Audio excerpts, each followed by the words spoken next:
Selamat pagi para siswa sekalian.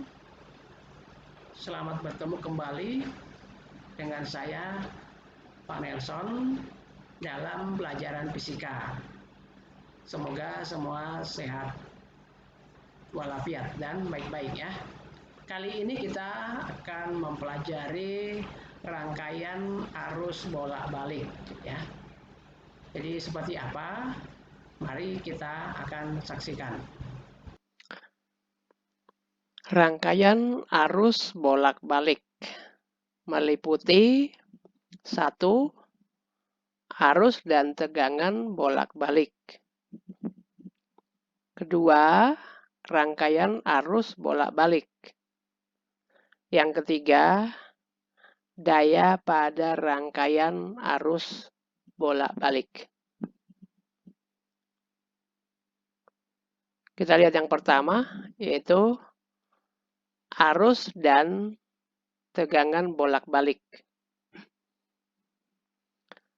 Arus dan tegangan bolak-balik atau arus AC adalah arus yang dihasilkan oleh sumber arus atau generator AC, di mana arus dan tegangan merupakan fungsi dari waktu yang berubah secara periodik. Nah, pada pelajaran kita sebelumnya, kita sudah membahas tentang GGL induksi, ya. Jadi kalau sebuah kumparan atau kawat digerakkan di dalam medan magnet, maka akan timbul GGL. Nah, dalam gambar ini atau video animasi ini, kita bisa lihat ada magnet utara di atas, selatan di bawah. Lalu ada kumparan atau kawat, lebih mudah dilihat hanya satu kawat yang digambarkan, diputar. Lalu ujung-ujung kawat dihubungkan dengan cincin. Dan kita lihat grafik arusnya berubah nilainya. Dari 0, besar, mengecil lagi, 0, minus, 0 lagi, dan seterusnya. Nah, kita lihat di sini ada 3 keadaan ya. Keadaan 1, pada saat kawat yang terhubung dengan cincin luar, maksudnya ujung kawat yang terhubung dengan cincin luar, sedang bergerak memotong garis medan magnet dari atas ke bawah. Jadi tegak lurus berarti kan. Maka timbul GGL. Nah, kalau kita pakai kaidah tangan kanan, V-nya ke bawah, medannya ke kanan, maka arusnya akan menuju kita atau menuju cincin yang terluar. Dan cincin yang terluar dihubungkan dengan layar osiloskop. Nah, kita lihat di situ gambar ini. Koordinat XY pada garis Y-nya itu dia plus. Jadi kutub cincin luar itu sebagai kutub positif. Itu dalam keadaan 1. Keadaan yang kedua adalah saat kawat yang terhubung dengan cincin luar sedang bergerak sejajar garis medan magnet dari kanan ke kiri. Kan putarannya kan berlawanan jarum jam. Jadi setelah itu dari kanan ke kiri dia searah dengan berlawanan arah dengan medan, tapi tidak memotong medan. Jadi karena dia sudutnya 0, maka GGL-nya 0. Arus tidak mengalir. Kita lihat nilai arus pada sumbu Y itu pada titik potong sumbu X dan Y itu adalah 0. Itu kondisi 2. Kondisi 3 adalah saat kawat yang terhubung dengan cincin luar sedang bergerak memotong medan magnet dari bawah ke atas. Maka timbul GGL induksi dengan arah yang berlawanan, yaitu meninggalkan cincin atau sabuk sebagai kutub negatif. Nah, kita lihat nilai yang dihasilkan di sini di layar, di display monitornya, maka diperoleh nilainya min. Itu sebabnya kalau kita lihat tadi grafiknya, saya ulangi, dia naik, turun, 0, turun lagi, naik lagi, 0. Jadi kalau kita hasilnya seperti tegangan jala-jala PLN itu dari 0 naik sampai 220, mengecil lagi sampai 0, terus minus 220, naik lagi 0, itu berlangsung secara periodik. Nah, kalau PLN itu frekuensinya 50 Hz, 50 kali dalam 1 detik. Sangat cepat ya. Jadi kalau mau coba kedipkan matanya 50 kali dalam 1 detik. Itu hal yang sulit ya. Oke, itu tadi mengenai arus bolak-balik yang dihasilkan oleh generator. Nah, kalau kita lihat tadi grafiknya berbentuk fungsi sinus atau fungsi cos. Jadi, maka dirumuskan dia sebagai GGL sama dengan GGL maksimum kali sinus omega T.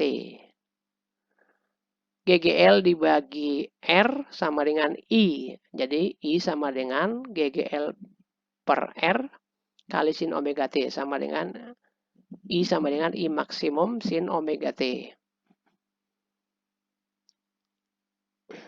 Oke, omega adalah kecepatan sudut putaran.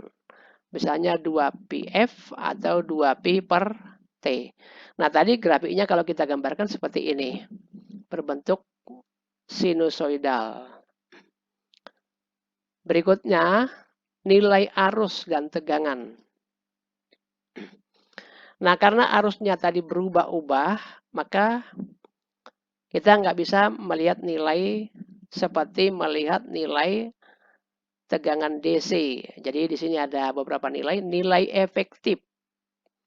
Nilai efektif atau nilai RMS, root mean square, adalah nilai arus tegangan bolak-balik yang setara dengan nilai arus atau tegangan searah yang menghasilkan kalori yang sama. Yang kedua, nilai maksimum, yaitu nilai terbesar. Yang ketiga, nilai puncak-puncak. Jadi kalau kita lihat dari grafiknya itu, dari puncak sampai ke bawah, ke lembah, itu adalah nilai puncak-puncak.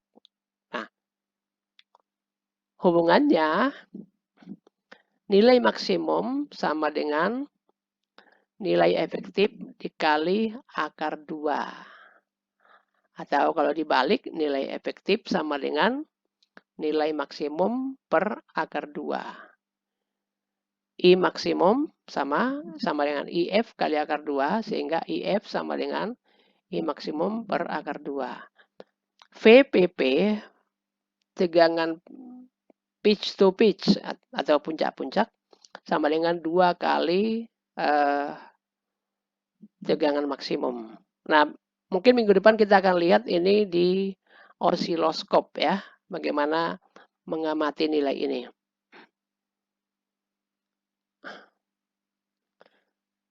Berikutnya kita lihat mengenai rangkaian arus bolak-balik yang kedua ya. Tadi kalau yang pertama tadi tegangannya, sekarang kita lihat rangkaiannya. Dalam bagian ini kita akan membahas respon suatu rangkaian yang mengandung elemen resistor, induktor, dan kapasitor yang dibatasi pada rangkaian seri. Minggu depan kita lihat rangkaian paralelnya. Baik, kita lihat yang pertama adalah rangkaian R di dalam arus bolak-balik. Jadi ini adalah simbol arus bolak-balik lambangnya tak hingga. Ini adalah resistor dihubungkan dengan arus bolak-balik. Lalu diukur V-nya adalah VR ya. Nah, kita lihat di sini pada resistor murni dalam rangkaian arus bolak-balik, maka fasenya tegangan dengan arus itu sama, sudutnya 0, disebut sefase. Ini adalah gambar diagram fasor antara tegangan dan arus. Nah, kalau kita lihat ininya, grafiknya, fasenya sama. Jadi saat T-nya 0, 0. Saat 90 dia maksimum karena fungsi sinusoidal. Pada sudut 180 dia 0 lagi. Pada sudut 270 minus. Jadi grafik V dengan T dan grafik I dan T pada rangkaian resistor itu sefase. Persamaannya tadi GGL sama dengan GGL maksimum sin omega T. Itu untuk tegangan. Dan I-nya sama dengan I max kali sin omega T. Jadi V dan I sefase. Itu pada rangkaian R. Yang kedua adalah rangkaian L, induktor di dalam AC. Ini induktor dipasang pada AC, ini tegangannya, ini adalah ujung-ujung induktornya. Nah, pada induktor lebih dulu timbul tegangan baru arus. Jadi ada fasenya 90 derajat. Nah, kalau ini putarannya berlawan jarum jam, kalau kita putar itu akan selalu lebih dulu tegangan dari arus. Nah, kalau kita lihat gambar grafiknya, ini lebih detailnya ya.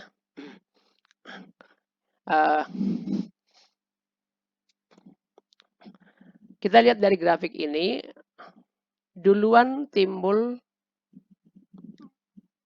tegangan.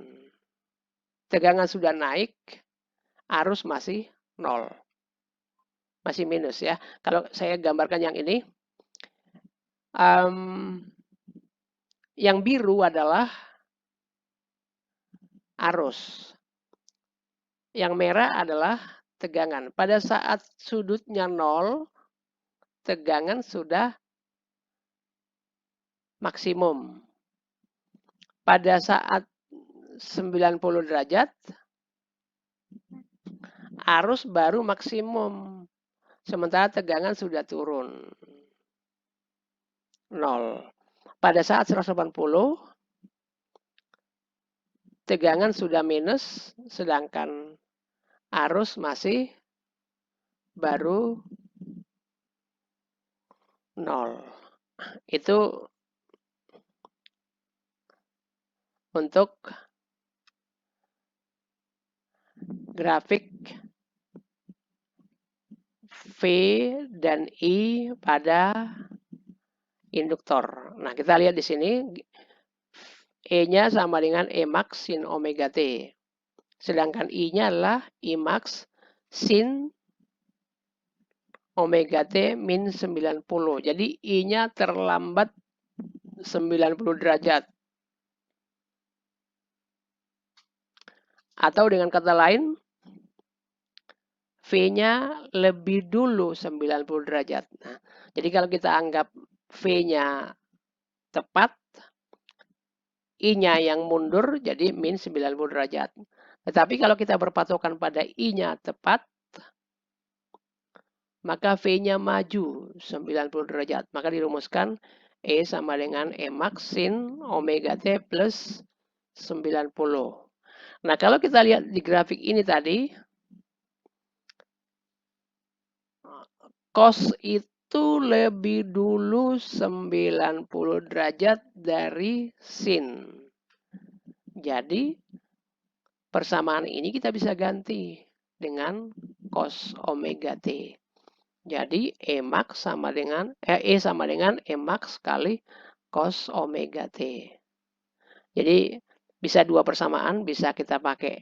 Kalau berpatokan kepada E, maka I-nya yang mundur.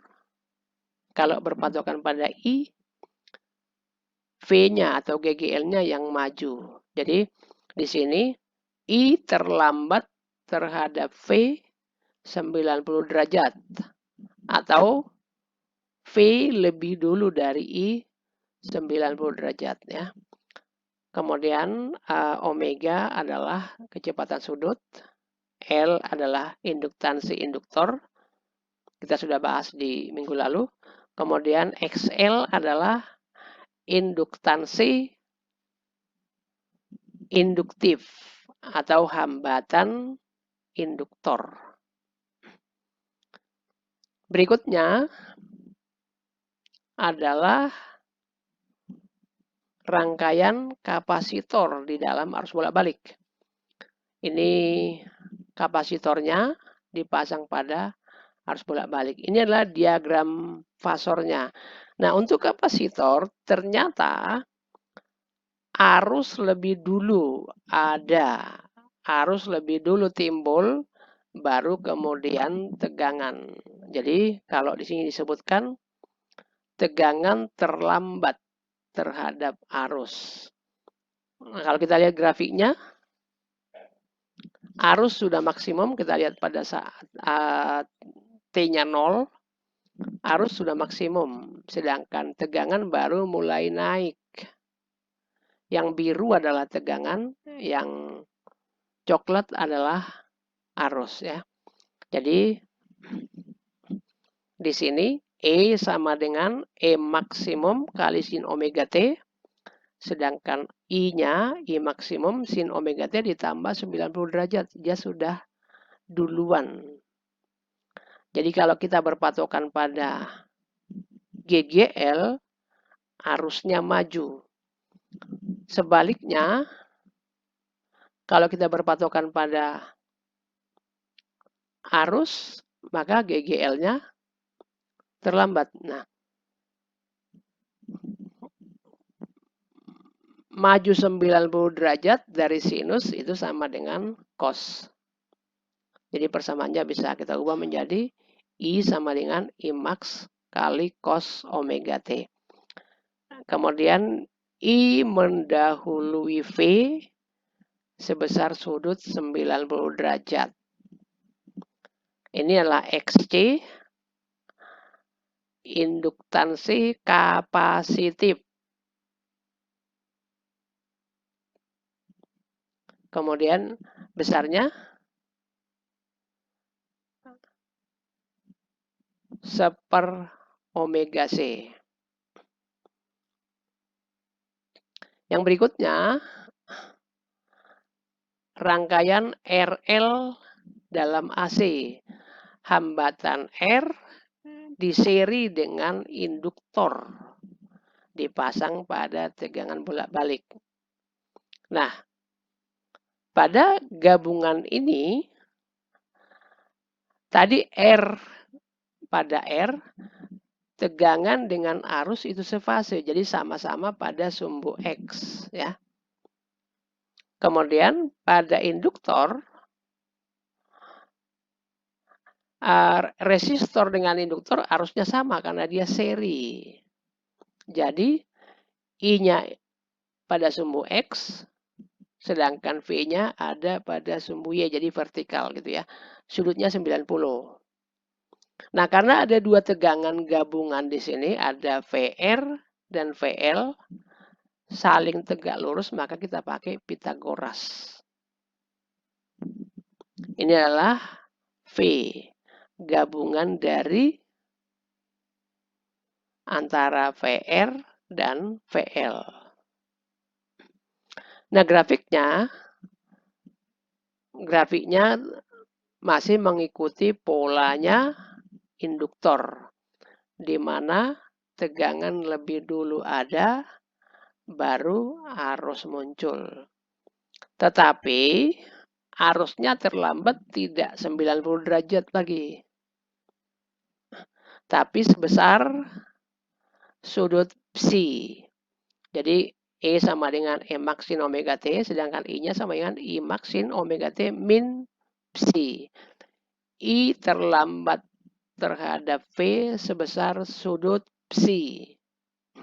Berapa itu psi? Kita bisa hitung dengan menggunakan rumus ini.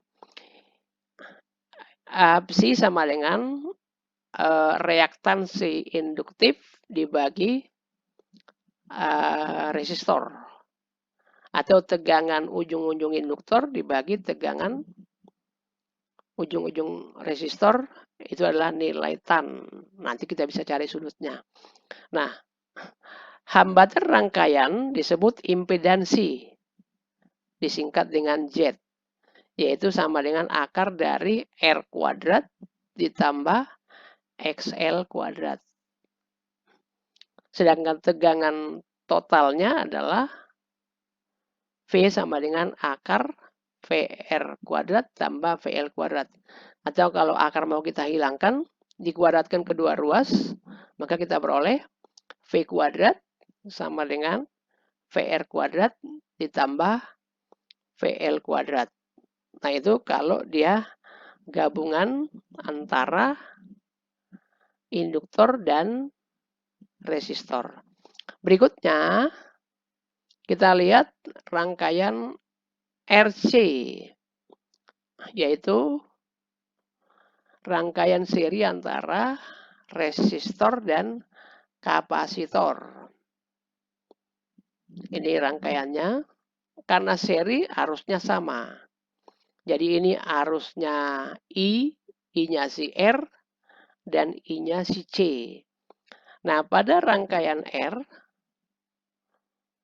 V dengan I sefase atau berimpit, sudutnya 0.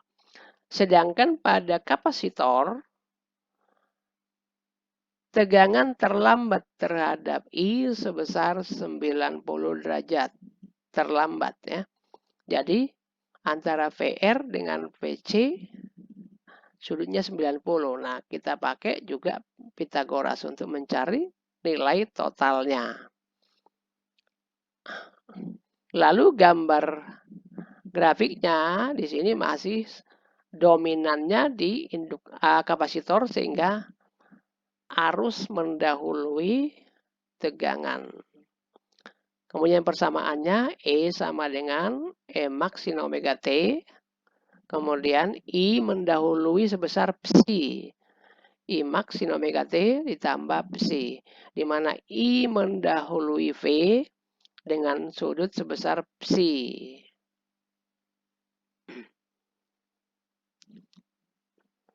Berikutnya adalah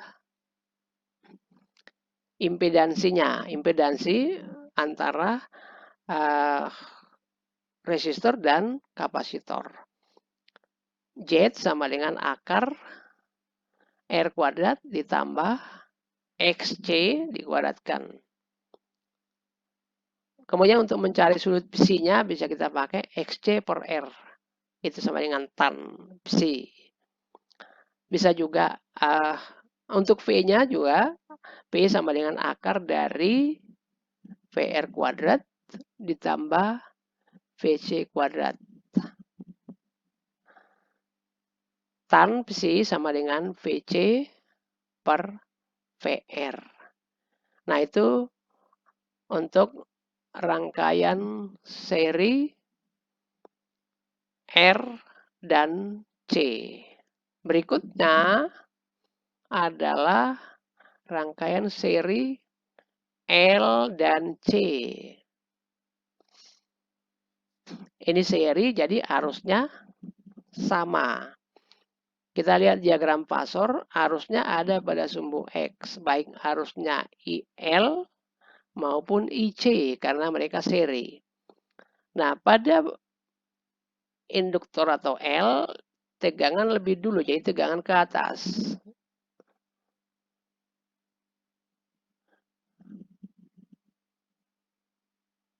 Tegangan ke atas yang warna biru. Kemudian pada kapasitor tegangan terlambat, jadi ke bawah. Nah, satu ke atas, satu ke bawah, jadi kita cari selisihnya. Jadi yang merah adalah yang biru dikurang yang hijau. Sama dengan VL dikurang VC. Nah, untuk kasus ini, dalam hal ini, induktor lebih dominan dari kapasitor. Jadi sifat rangkaiannya induktif.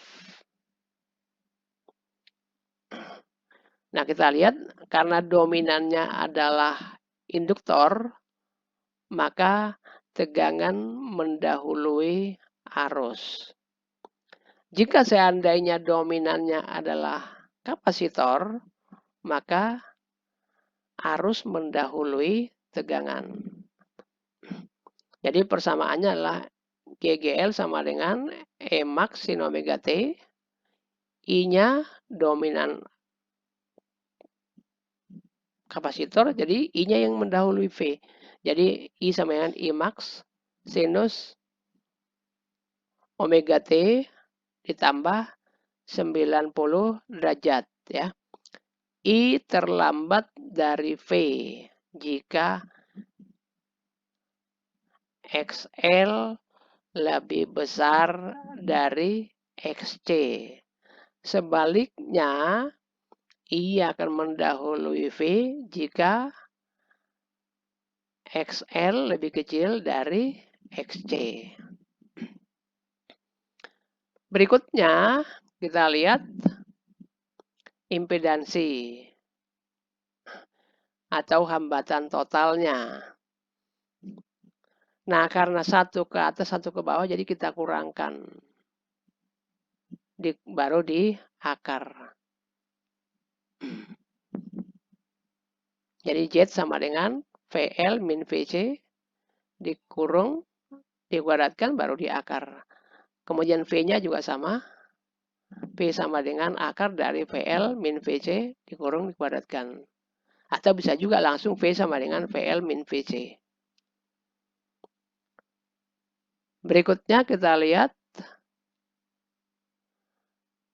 rangkaian seri R, L, C. Ada R, ada L, ada C. Diserikan, jadi arusnya sama. Jadi IL sama dengan IR sama dengan IC. Kemudian V-nya, VR, searah dengan I, jadi ada di sumbu X. Kemudian VL dan VC, dalam hal ini dominan VL, maka VL menang. Jadi yang biru itu adalah sudah hasil pengurangan VL dikurang VC. Sehingga kita pakai Pythagoras, maka kita peroleh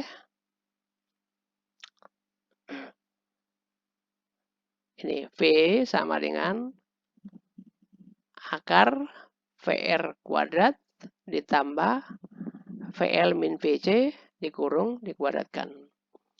Nah, kita lihat grafik arusnya.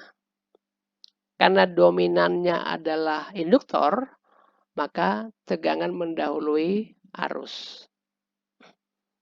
GGL sama dengan GGL maksimum sin omega T.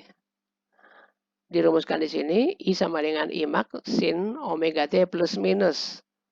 Dalam hal ini dia minus karena I terlambat mendahului V dengan sudut sebesar psi. Impedansinya adalah Z sama dengan akar R kuadrat ditambah XL min XC dikurung dikuadratkan. Kemudian untuk mencari psinya adalah XL min XC per R. Itu adalah tan. Dari tan kita pakai arcus tan. Maka kita peroleh nilai sudutnya.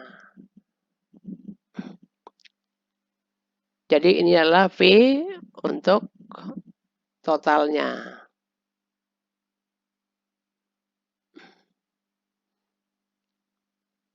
Kita lihat berikutnya. Contoh soal. Sumber tegangan bolak-balik dihubungkan dengan hambatan listrik. 500 ohm memiliki persamaan V sama dengan 100 sinus 314 T. Ditanyakan tegangan maksimumnya berapa, kuat arus maksimum berapa.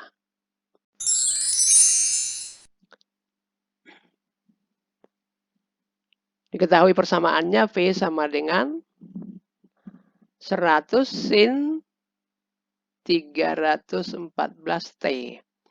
Nah, persamaannya tadi untuk R, GGL sama yang GGL maksimum sin omega T. Kita masukkan dari persamaan ini berarti kita lihat E maksimumnya adalah 100. Jadi GGL maksimum ya 100. Kemudian kuat arus maksimum I sama dengan GGL dibagi R. 100 bagi 50 sama dengan 2 ampere.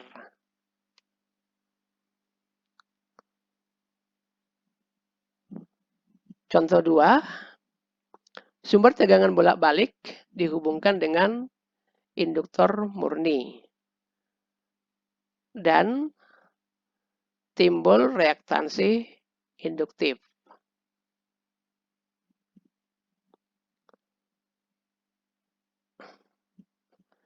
Sebesar 30 ohm. Memiliki persamaan V 120 sin 60 T. Tentukan persamaan arusnya.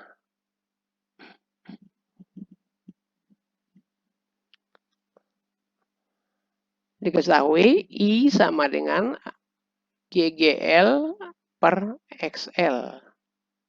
120 per 3.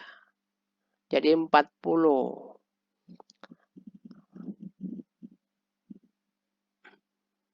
Jadi 40 cos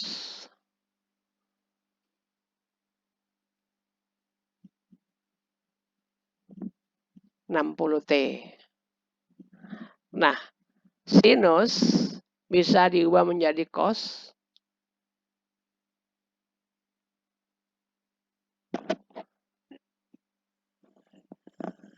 dengan mengalih negatif ya. Jadi kita peroleh I sama dengan minus 40 cos 60 T. Contoh 3.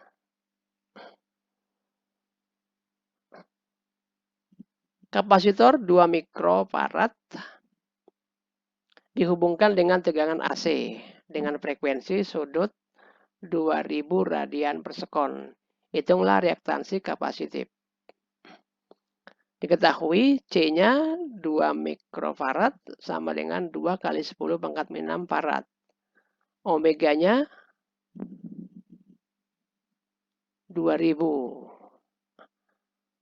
Persamaannya XC sama dengan 1 omega C. Jadi 1 per 2000 kali 2 kali 10 pangkat min 6.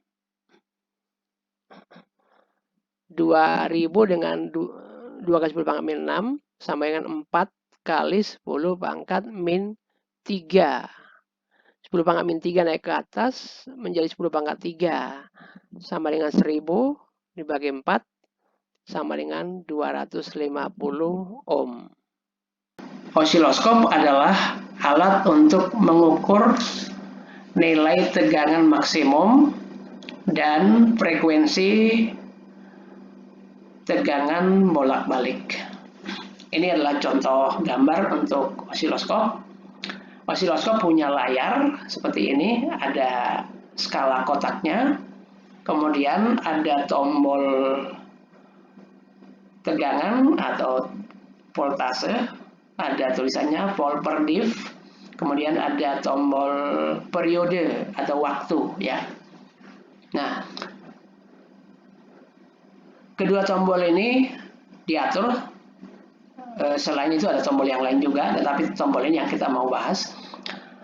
Misalnya dalam kasus ini tombol voltase atau tegangan menunjukkan atau diatur pada angka 8. 8 ini artinya 8 volt karena tulisannya adalah volt.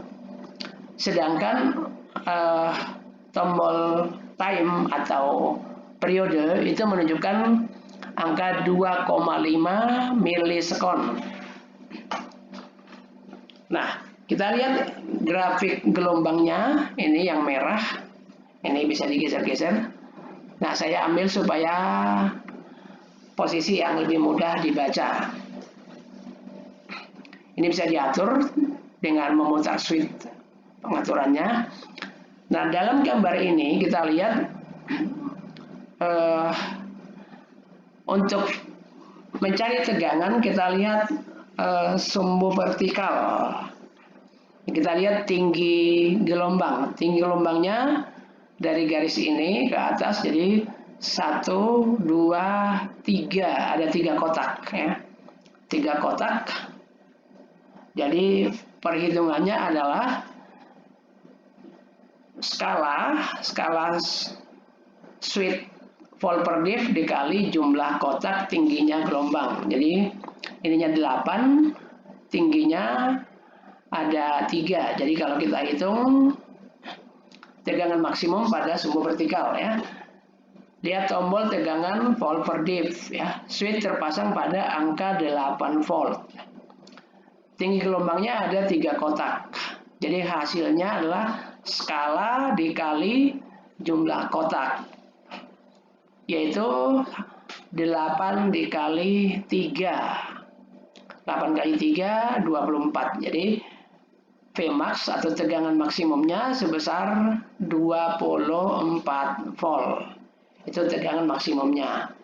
Kemudian tegangan puncak-puncak atau VPP itu 2 kali tegangan maksimum. Jadi 2 kali 24 volt. 2 kali 24 volt.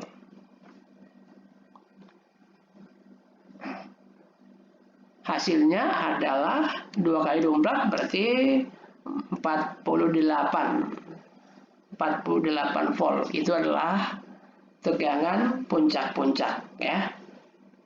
Artinya tegangan puncak-puncak itu adalah dari puncak ini, puncak gelombang sampai lembah gelombang. Itu adalah VPP. Kemudian berikutnya tegangan efektif VF sama dengan Vmax per akar 2. Jadi tadi Vmax-nya 24 dibagi akar 2 jadi sebesar 12 akar 2 volt ya. Jadi V maksimumnya 24, VPP-nya 48, V efektifnya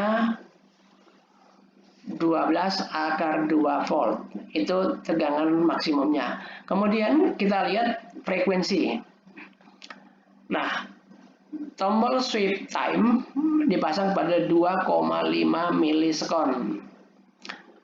Panjang gelombang, kita lihat jumlah kotak gelombangnya, gelombang mendatar ya. Kotak mendatar 1, 2, 3, 4, 5, 6, 7, 8. Ada 8 kotak. Jadi tegangan pada sumbu horizon. Bukan tegangan, frekuensi ada pada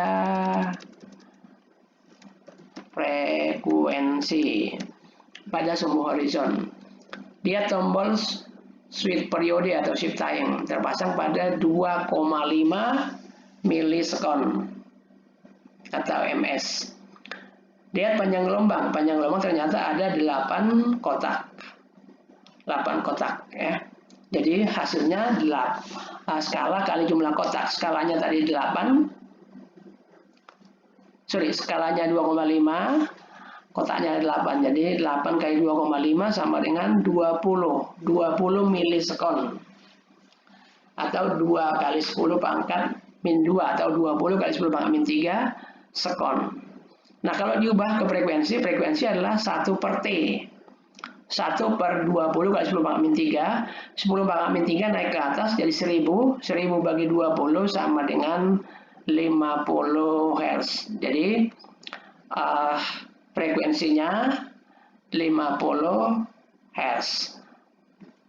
Jadi begitulah cara membaca osiloskop untuk menentukan nilai tegangan maksimum, periode, dan frekuensi.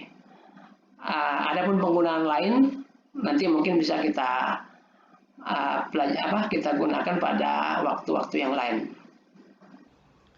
Setelah kalian menyaksikan video pembelajaran tentang arus bolak-balik yang barusan,